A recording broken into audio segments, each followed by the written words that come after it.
Shirbhate. In this lecture, we have discussed about the phenomena of photoperiodism and its role in flower development. Firstly, we will discuss about what is the photoperiodism. Okay. Uh, Due to the photoperiodism, you know that flowering occur. Why do all of them flowers at the same time? That do every year in the same month. काही प्लांटला का बरं एकाच वेळेस सगळे flowers जे आहेत ते Bloom होतात, उगवतात. जसं आपण एक फॉर एक्झाम्पल घेतलं ट्युलिपचा एक सीझन असतो. त्या सीझनमध्येच काय होतात, ट्युलिप सगळे डेव्हलप होतात. ओके. शेवंती आपल्याकडे क्रायसॅन्थेमम असतं मोस्ट ऑफ दी याच्यामध्ये. शेवंती पण हिवाळ्यामध्ये का बरं ब्लूम होते. ओके. खूप सारे प्रश्न आपल्या मनामध्ये येत असेल. त्यानंतर आपण एप्रिल मे फ्लावर बघतो, ते त्याच फक्त त्या पर्टिक्युलर पिरियडमध्येच का बरं डेव्हलप होतात. ओके. त्यानंतर आपण मोगरा म्हणतो, तो समर सीझनमध्येच का बरं डेव्हलप होतो. तर एक पर्टिक्युलर प्लांटला का राहते, एक पर्टिक्युलर डे लेंथ लागत असते. Okay. Some plants develop on require longer night period, some plant require longer day period. Okay. Then that phenomena is known as the photoperiodism.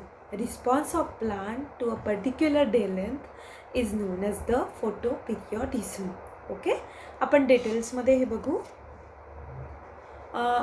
Firstly डिटेल्समध्ये याचं बघू. What is photoperiodism. Photoperiodism is the sum total of plant physiological responses to the duration of light received, that is the day length. Okay. It is different from the phototropism. आपण phototropism पण study केलेलं होतं. Phototropism is nothing but the plant movement. Okay. In a directional movement of plant towards the light. But photoperiodism means formation of flower in response to the duration of light. Okay, or day length. Phototropism is the different growth of plant in response to light stimuli. For example, shoot bend towards the light while root bends away from the light. Phototropism has no correlation with the duration of light, but photoperiodism, flowering and other developmental processes are regulated in response to the particular photoperiod or the day length. Okay, that phenomenon is known as the photoperiodism, or simple like definition as a response of plant or response of plant flowering towards the particular day length is known as the photoperiodism. Okay. त्यानंतर it has a significant role. कुठे कुठे role आहे फोटोपिरियोडिझमचा. Most importantly फोटोपिरियोडिझमचा जो important role आहे in the process of flowering. It is a significant role in bud dormancy. Okay. Control of vegetative trait, then tuberization in plant, bulb formation in plant. आता सगळ्याच प्लांटमध्ये bulb develop नाही होत. Bulb कशामध्ये येतात, जसं onion आहे, ओके, गार्लिक, याच्यामध्ये बल्ब फॉर्मेशन होतं. Then simultaneous leaf fall in deciduous tree, dark carbon fixation in कॅम्प प्लांट्स. डिफरंट फिजिओलॉजिकल या प्रोसेस आहे, याच्यामध्ये फोटोपिरियोडिझमचा खूप मोठा रोल असतो. ओके. Then discovery. याची डिस्कवरी कशी हे झाली. The concept of photoperiodism was given by W. Garner and H.A. Allard. Garner and अलार्डने ही काय दिली, कन्सेप्ट दिली आहे. That is the photoperiodism of US Department of Agriculture studied flowering in Maryland mammoth variety of tobacco plant in 1920. 1920 ला यांनी कुठल्या प्लांटवरती trial घेतली याची, मॅरीलँड मॅमोथ व्हरायटी ऑफ टोबॅको. मॅरीलँड मॅमोथ काय, एक टोबॅकोची व्हरायटी आहे, तंबाखूची व्हरायटी आहे. याच्यावरती यांनी काय केलं, या फ्लावरिंगवरती काय घेतली, याची ट्रायल घेतली. MM variety was a single gene mutant tobacco that didn't flower in the spring or summer like a wild type. Under control experiment in light tight boxes where they could manipulate the amount of light and dark, they discovered that the flowering only occurred if the day length amount of light was 14 hours or less. Okay, they call Marian mammoth or short day plant because it required a light period shorter than a critical length to flower. Okay, काही plant असे असतात की त्याला shorter day length लागते. Okay, तर हा जो मॅरीलँड मॅमोथ टोबॅकोची एक व्हरायटी होती, याला किती ड्युरेशन 14 आवर्स किंवा त्याच्यापेक्षा काय कमी डे लेंथला लागते त्या प्लांटला फ्लावरिंग यासाठी. असं त्यांनी वेगवेगळ्या प्लांट्सवरती काय घेतल्या, ट्रायल्स घेतल्या. Okay, each and every plant is unique and these plants require a particular day length for the flowering. बघा काही वेळेस कुठले झाडं फुल ब्लूममध्ये राहतात, पूर्ण भरून राहतात फ्लावरिंग्सने, काही वेळेस फ्लावरिंग खूप कमी राहतं. ओके, काही झाडांना फक्त हिवाळ्यातच फ्लावरिंग राहतं, काही झाडांना फक्त उन्हाळ्यातच फ्लावरिंग राहतं. ओके, जेव्हा लाईट पिरियड हा 14 to 16 आवर्सचा असेल, जसं लॉंग डे प्लांट्स उन्हाळ्यामध्ये काय होतो, लाईट पिरियड जो राहतो तो 14 to 16 आवर्सचा राहतो. ओके, आणि हिवाळ्यामध्ये लाईट पिरियड हा 10 to 12 आवर्सचा राहतो. ओके, तर काहीला कमी लाईट पिरियड लागतो, म्हणजे लॉंग नाईट लागते. काही प्लांट काय आहे 14 to 16 जो आवर्सचा पिरियड आहे नाईट पिरियड असणारे प्लांट्स असतात, जसं शेवंती म्हणतो आपण. त्यानंतर ब्रासिका कॅम्पेस्ट्रिस, दॅट इज द मोहरीचं झाड. ठीक आहे, याला नाईट पिरियड जास्त लागतो. आणि काही प्लांट जे असतात फ्लावरिंगसाठी त्याला डे पिरियड जास्त लागत असतो, जसा मोगरा एक्झाम्पल घेतलं आपण, याला 14 to 16 आवर्सचा लाईट पिरियड लागत असतो, लॉंग डे प्लांट्स. तर यावरून काय केलं आहे, प्लांटच्या कॅटेगरीज केलेल्या आहे, short day plants, long day plants, day neutral plants. Okay, बघू आपण classification into short day, long day and day neutral plant. Short day plant are those plant when the daylight is less than a critical length. The flower in the summer, fall or early winter. हिवाळा लागायच्या पहिले किंवा समरमध्ये ज्या याला flowering येतं, that late समरला, then early विंटरमध्ये, that is the short day plant. Long day plant flower when the daylight is increasing, the flower in the spring and early summer. Okay, त्यानंतर day neutral plant do not flower in response to day light. काही plant जे असतात, जसं सदाफुलीला कधीही फुलं राहतात. Okay, सदाफुलीला काय म्हणतात, क्रायसॅन्थेमम म्हणतो आपण. Okay, vinca rosea. देन काही फ्लावर्स उन्हाळ्यामध्ये आपल्याला चाफ्याचे फ्लावरिंग ब्लूमवर राहतात मोस्ट ऑफ द पिरियडमध्ये. ओके, तर some flower do not flower in response to a day length changes the flower when they reach a particular stage of maturity or because of some other cue like temperature or water. This is the most common kind of flowering pattern. हे काय most common आहे, most of the झाडांना आपल्याला हे pattern पाहायला मिळते. काही plants असतात ते उन्हाळ्यात येतात आणि काही हिवाळ्यामध्ये असतात, पण डे न्यूट्रल प्लांट आपल्याला पाहायला मिळतात मॅक्झिमम. रोज आहे डे न्यूट्रल प्लांट, त्यानंतर गुलाब जे आहेत ते, त्यानंतर तुळस आहे. भरपूर असे प्लांट्स आहेत की जे ते डे न्यूट्रल आहेत, त्याला पर्टिक्युलर डे लेंथ फ्लावरिंगसाठी लागत नाही. ओके, त्यानंतर हे पाहिजे कॅटेगरी वेगवेगळे प्लांट्स हे केलेले आहे यांनी. या पूर्ण चार्टमध्ये वेगवेगळे प्लांट्सचे नाव आहे. Short day plants chrysanthemum, cocklebur, then cosmos, dahlias, त्यानंतर हेम्प आहे, morning glory, then rice, tobacco, soybeans, violets. Okay, हे काय आहे, शॉर्ट डे प्लांट्स आहेत. लॉंग डे प्लांट्स म्हटलं तर barley, bajra, cabbage, brassica oleracea, carrot, henbane, त्यानंतर लेट्यूस आहे, ओनियन आहे. ओके, पॉपी आहे, रॅडिश आहे, स्पिनॅश आहे, व्हीट आहे. That is the long day plant. आणि डे न्यूट्रल प्लांट याच्यामध्ये बाल्सम, इम्पेशन्स बाल्सामिना, कॉटन आहेत, चिलीज आहेत, मिरची, त्यानंतर क्युकुंबर आहे, काकडी, डॅन्डोलियम, त्यानंतर मेज आहे. ओके, पोटॅटो आहेत, तर हे नंबर ऑफ प्लांट्स जे आहेत ते काय आहे, डे न्यूट्रल प्लांट्स. तुम्ही हेच एक्झाम्पल्स घेतलं पाहिजे असं नाही आहे. तुम्हाला आजूबाजूला जे दिसतात हे फ्लावर्सचे नावं माहिती असेल तर ते तुम्ही इझिली टाकू शकता त्याच्यामध्ये. ठीक आहे.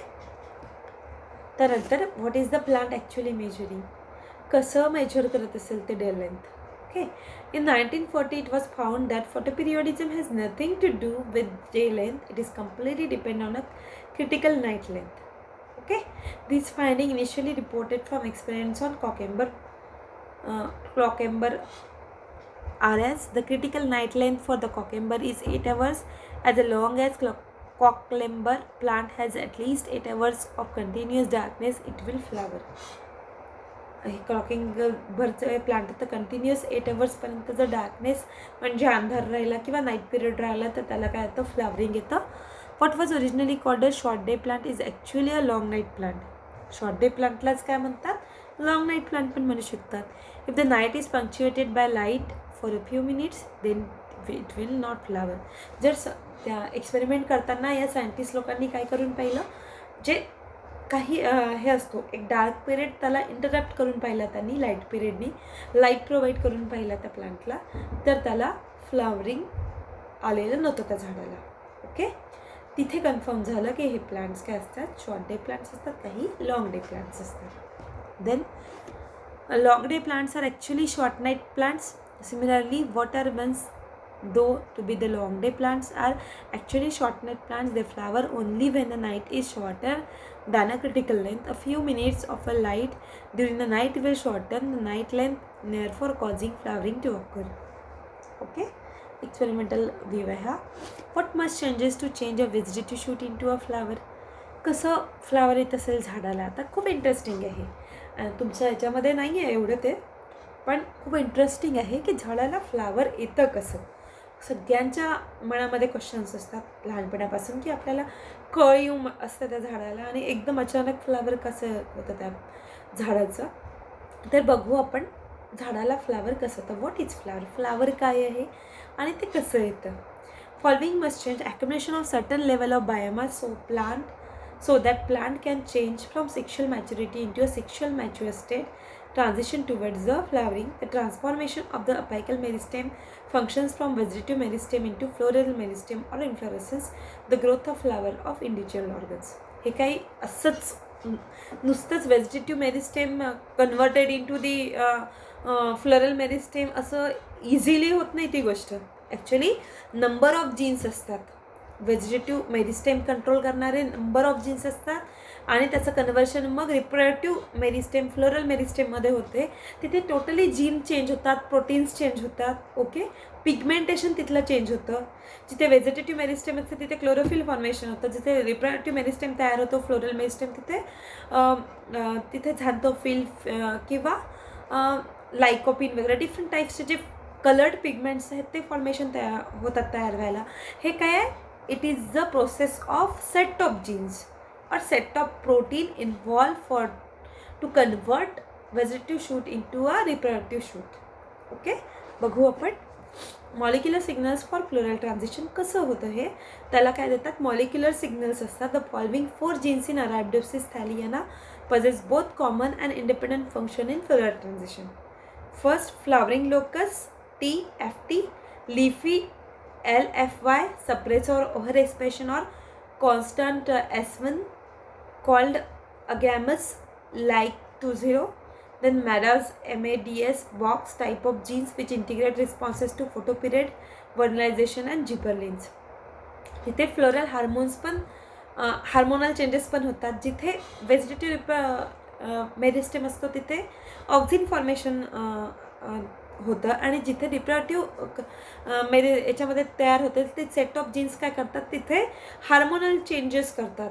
तिथे अदर टाईप्सचे जे हार्मोन आहेत जसं फ्लोरिजेन आहे, जिबरलिन्स आहेत, हे हार्मोन्स तिथे काय होतात, तयार होतात आणि त्यानंतर तिथे काय करतात, फ्लावर प्रोड्यूस्ड होतं. Okay. It is totally depend on the molecular signals. Summary, आता फोटोपिरियोडिझमची समरी बघू आपण. Physiological responses of plant to day length perception are termed as photoperiodism. However, the plant actually measure night length. These responses vary from short day plant to long day plant to day neutral plant. Okay, photoperiod primarily affects flowering through a molecularly regulated framework of photoreceptors, transcription factors, homeotic genes and integrative genes. हे काय number of sets of genes involved during the process of flowering. Okay, apart from phytochrome mediated hourglass mechanism, photoperiodic flowering is more regulated by circadian mechanism where CO is the key regulator. आपण circadian rhythm और biological clock first युनिटमध्ये बघितलं तर ते पण काय आहे या गोष्टीसाठी रिस्पॉन्सिबल आहे. आणि सर्कॅडियन रिदम जे आहेत प्लांटमधलं ते कशावर डिपेंड आहे, फायटोक्रोम रेड लाईट और फार रेड लाईट यावरती पण हे काय असतं टोटल प्रोसेस डिपेंड असतात. Day length affects CO expression which is turn changes FT or SOC when expression to induce flowering. Day length कशावरती, CO expression gene आहे हा, in turn changes FT or SOC when expression to induce flowering. It is also believed that other than CO there may be some more key regulators that may be involved in triggering flowering through the internal coincidence. Okay, तर या काय आहे number of things आहेत फ्लावरिंगच्या procedure. थोडंसं अजून next लेक्चर्समध्ये घेतीच आहे मी. त्याच्यामध्ये फ्लोरिजन आहे, फ्लोरल हार्मोन्स कसं फोटो पिरियडिझममध्ये हे देतात ते रिस्पॉन्स देतात. त्यानंतर एक वर्नलायझेशन फिनॉमिनॉन आहे, काही प्लांटला लो टेम्परेचर ट्रीटमेंट लागते फ्लावरिंगसाठी. तर हे पण आपल्याला काय करायचं आहे, बघायचं आहे. ओके, फोटो पिरियडिझमचा सिम्पल हा फिनॉमिनॉन आहे, response of plant for the flowering towards the day length. That phenomenon is known as the photoperiodism. Okay, चलो थँक्यू. मी इथेच थांबते या लेक्चरमध्ये आणि नेक्स्ट याच्यामध्ये आपण वर्नलायझेशन बघू. ठीक आहे.